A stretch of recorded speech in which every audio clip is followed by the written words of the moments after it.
amazina yanjye banyitwa Nkundabagenzi Nathanael. Uko abatayumvise neza, amazina yanjye banyitwa Nkundabagenzi Nathanael.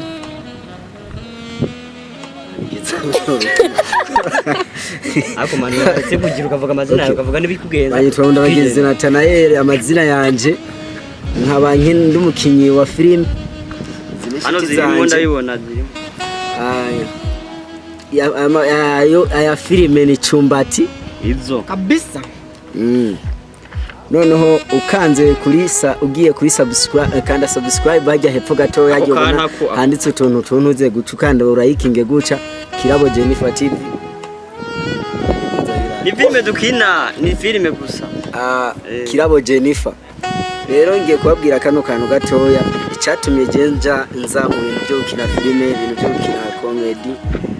Nuko nabibonye ndabikunda ndabyishimira binzamo hamwe bituma nanjye nza gukina kugira ngo ngire iki zana ya radio kugira ngo ngire iki ndabigishe namwe nimudukunda mukumva muratwishimiye zaza mutugana nzabona nimero hepfo ajya gatoya urabona hajya hepfo guca aho wigira ngo urebe subscribe ku Kirabo Jennifer kugira ngaha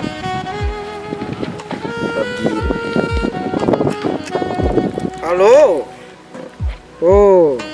Imana ishimwe. Ku mazina banyitanga ibintu n'Imana Samuel. Amazina ya filime. Imbari wayibuze kuri YouTube nitwa Chachu. Ariko uhita ukora ntuze subscribe kuri Kirabo Jennifer TV. Ugahita ubigira ukabibona. Ego. Uri kumbaza icyatumye nza mu byo gukina amafilime. Urabona? Nakuze mbona abantu bakina filime kandi ziduha impanuro. Zikaduhanura neza mbese. Nkabona yuko hari n'abakini zitwigisha ijambo ry'Imana. Urabona zijyaza ba Yesu na ba Mose.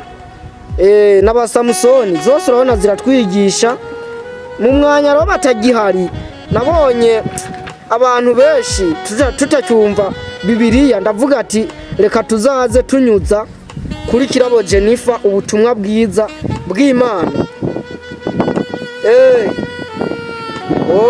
Niyo mpamvu burya twahise tubikora nkuko tukaza dukina nkuko, ariko kuri Kirabo Jennifer TV uhita ubibona ari ubutumwa bwiza bw'Imana kandi buryoshye.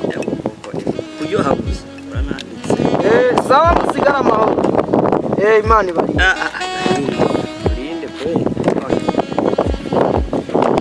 Urinde babwire. Naje ku mazina yanjye banyitwa Goodness Suavisi. Izina rya filime banyita Ineza. Eko naje kubijanye n'amafilime narabibonye vraiment ndabyumvamo numva ari ibintu byiza cyane rwose. Kande kuri subscribe agenyere kuri Kirabo Jennifer. Urabibonye neza ariko amazina yanjye nk'ibisanzwe bita Irutingabo Gilbert. Ariko amazina ya comedy banyita Nisakaye cyangwa se ugashiraho umubundi isi Nisakaye. Umbe ureba Sakaye kabisa. Nisakaye. Ariko ibintu bijyanye na filime kubyinjiramo twashatse kugira ngo tunezeze abantu mwishime. Abafite n'umubabaro turabasetsa. Turabasetsa.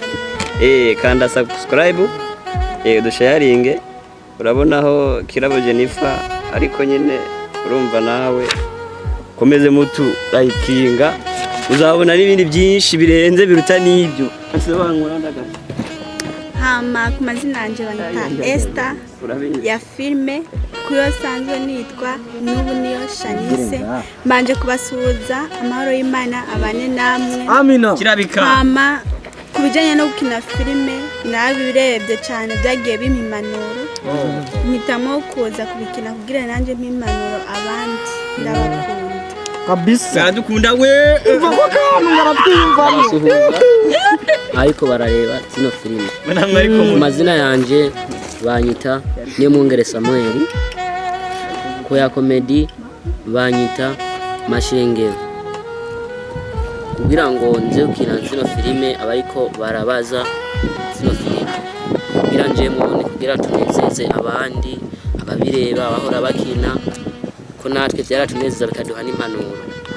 nawe se yinjiyemo mu buryo kugira ngo dukine zino komedi. namwanditse burya Hama murayikinge mutsonda hajya kantu ko hepfo hajya muturayikinge muhite mwandika Kirabo Jennifer, mutibagiwe n'indirimbo za Papa Samuel Gezaho.